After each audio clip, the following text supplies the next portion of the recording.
Now, talking of trained plants, I was having an interesting conversation with Kenneth Stensrud. He comments on my video. He's a very good grower. We were talking about being able to train Mr. Wren. In my last video, you'll see the comments in the comments panel there underneath the video. And it was interesting that we were talking about Mr. Wren and how we can train it. I mean, the biggest problem with Mr. Wren is it's very long jointed. The green leaf version, very long jointed, grows tall, it's very leggy. There's not really anything you can do about that. In terms of exhibition, you cannot make a silk purse out of a pig's ear, which is a common English expression. Bold cherub, for instance, which I showed you early, this is ideal for show. It's very short jointed. The stem, the flower stems are very short. It's very tight, and it's ideal for show. But Mr. Wren is very long jointed, and there's literally not a great deal you can do. You can chop it, keep chopping it, and make side shoots grow out, so that will make for a good, making it more bushy. But there are limits that you can take some of these plants. But it had me thinking, and I did comment on this in the video comments there, that I have a variegated version of Mr. Wren. Now, forgive me, it has got a Norwegian name because the variegated version was found in Norway on a Norwegian nursery, I understand. It has got a Norwegian name, but it's variegated Mr. Wren. It's got the same flower, so forgive me for not giving it its proper pronounced name. But here it is, because what Ken gave me the idea of when we were chatting is actually training this variegated version, which I think would do very well as a trained plant. And I had 3 main spikes growing out of this variegated version, and I'm going to give it a go. It gave me the idea to grow a trained version of this variegated form. Now, the interesting thing about this variegated form is that the blooms are very stable as well. You've got that beautiful orange with the creamy outside part of the bloom, but I find the green leaf version very unstable. I've never been able to sort of grow it for any period of time over a number of years, and for it to stay with the with the red and cream flower. Always just turns the solid brick red. But the variegated form I find very stable. And so there's 3 main stems. I'm going to grow them up. This was a sort of little trellis that came with a rose that I bought actually for the garden. And it's been ideal for growing this as a trained plant. And we do have an exhibition trained class. You can go up to a 10-inch pot, I think. This is in an 8. I put this in an 8-inch pot. I had this plant growing in a clay pot, actually a smaller grey pot. But I potted it up, and I'm going to train it up, cut it through once it gets to the top to bush a little bit, but I'll tie them in and see how it goes as a trained plant. So that's going to be quite interesting to see how that goes. And I just have to say thank you, Ken, for giving me the idea to do it in our conversation that we had on YouTube. Okay, now in terms of cutting back, I've got a really quite large standard of a scented leaf plant attar of roses. And I'm just going to overlay another video that I've done of me cutting this back, because this is the sort of cutting back that you can do if you are desperate for space in order to overwinter them. And I certainly am in this new glass house, very desperate for space. And you can see realistically here, first thing, of course, as usual, you've got to make sure that the plant is bone dry before you really start hacking into it. So it's very important to do that.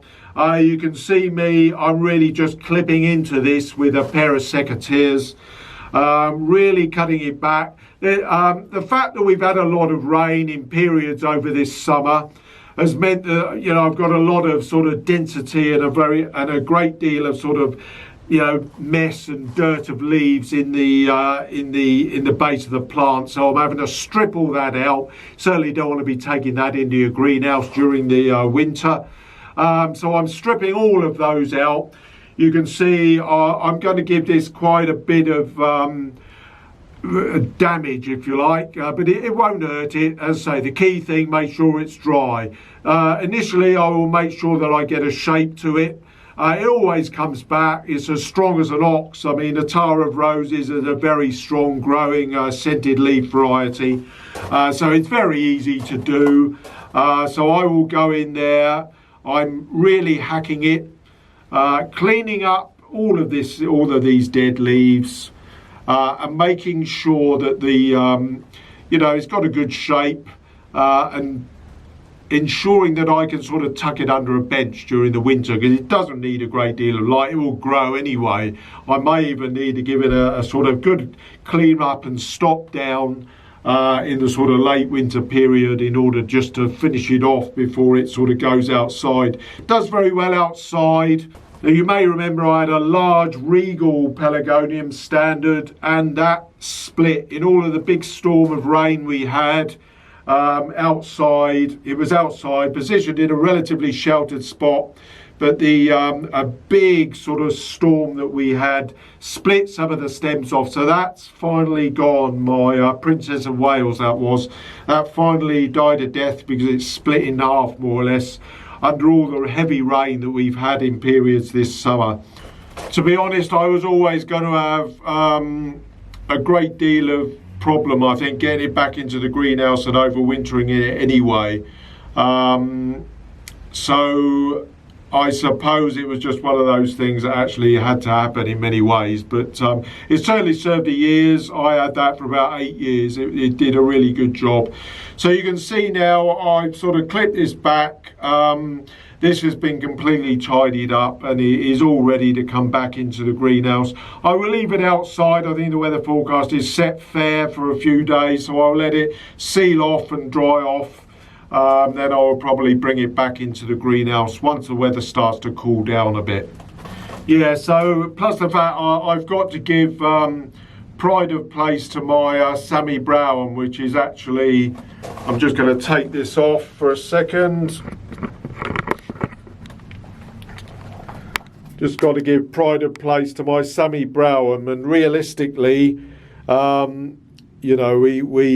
we've got to ensure that had plenty of room. So it's going to be very difficult for me to bring that huge, great regal back in anyway, even if I could cut it back a great deal. So there we are. I mean, a little look round. I mean, you can see I've got there are all my regals now, which have been cut back. There's one or two plants which have grown on. I mean, this is the plant. You may remember back in the spring I had a really good dwarf Brian West butterfly, or butterfly Brian West, whatever way around you want to say. I think that's got too big to be a dwarf now, and I've potted it down and grown it back through to be in a 6-inch pot now, so that's looking pretty decent. There's a lovely Annie Grace, excuse me.